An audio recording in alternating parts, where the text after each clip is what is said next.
So here we are, starting our Segway tour.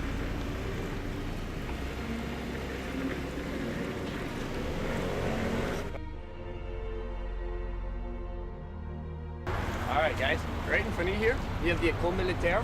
This actually translates to military school. It's a very simple name complex here. There's a lot of places like that you guys will see throughout the tour here today. It was actually built back in 1760 and built under Louis XV.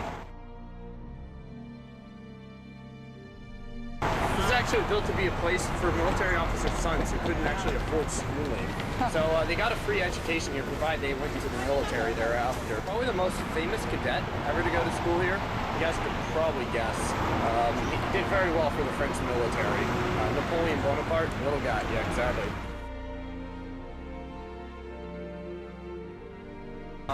Not only that, he had the noticeable handicap that his French wasn't that great. He came from Corsica, and Corsica actually was Italian-owned most of his life up until that point. Then it was actually bought out by the French, and so he actually changed his name from Napoleon Bonaparte, very Italian-sounding name, to Napoleon Bonaparte. So he could actually come into school here.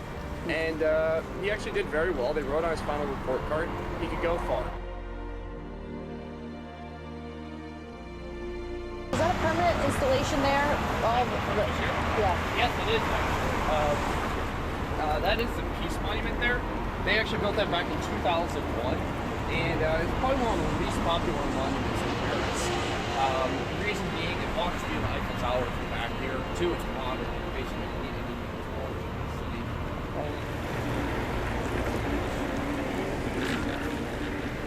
Whee! I'm not saying yes.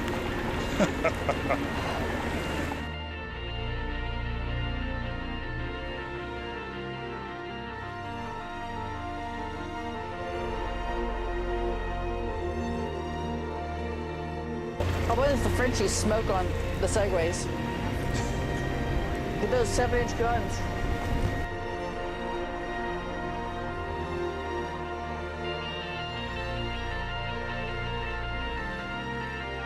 So right behind us here, guys, we've got Les Antilles, the Hotel des Antilles in particular. This is actually a former military hospital here. Oh. And something a lot of people don't know is actually still is somewhat of a hospital today. They do keep about 100 patients in here. Oh. And it's more or less a veterans hospital just because France isn't in a lot of wars at the moment. So you don't really see a lot of current soldiers. You see a lot of older guys. But it's actually one of the largest military museums in Europe. It actually has stuff that goes all the way back to the Stone Age. It goes up through World War II. And they have basically everything in between as well. It's a place you could probably spend all day if you really wanted to. Or you can see where the gold dome is just over here. Underneath that dome, Napoleon is buried.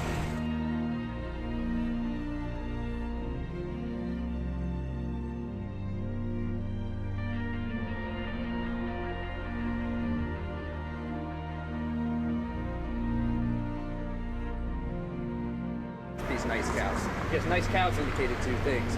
First of all, you had enough money in which you could afford protein in your diet. Most people couldn't. In addition to that, you could afford leisure time in which you could exercise too. And so you'd see these guys going around in high heels, walking around with their nice calves. And they'd also wear shorts as well, and these shorts are called culottes. Then 100 years later, to kind of spite these guys, the revolutionaries during the French Revolution referred to themselves as the sans culottes, those without shorts. Without shorts. Basically because they had to wear pants to cover up their hideous legs. High heels also went out of fashion. We don't have the open tour, but we have the Segway tour. I still think it's a great way to see Paris. There's architecture that oozes everywhere in Paris. Even from the street lights, they're ornate.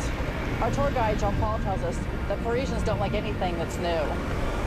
They'll resent it, revolt against it, throw bottles of vodka or other things at it. There's gold everywhere, smells of cigarettes and croissants, dogs, and lots of kids. So Jean-Paul, is that real gold up there? That actually is real gold leaf up there. So this is real gold leaf at the top of all of these statues.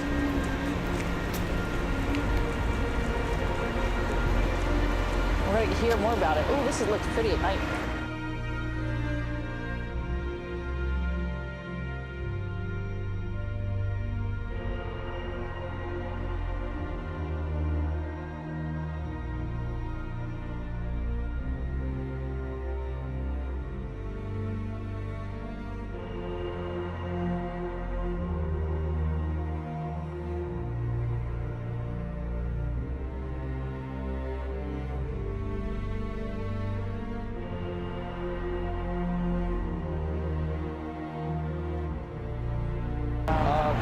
this here actually was a gift to the king in 1836 here.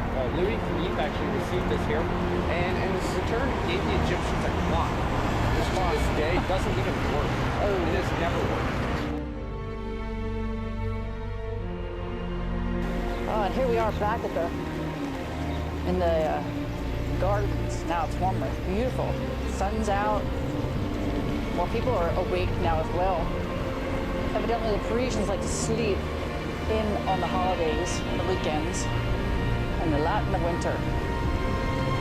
It's fun being on wheels. You cover more ground.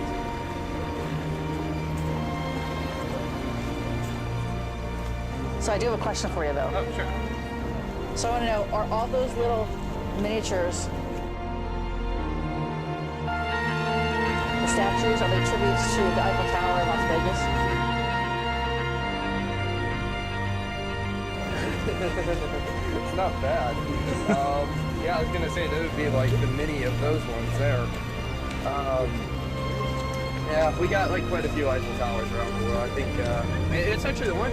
Las Vegas is actually half the size. I think it's a third of the size. Third of the size? Yeah, it's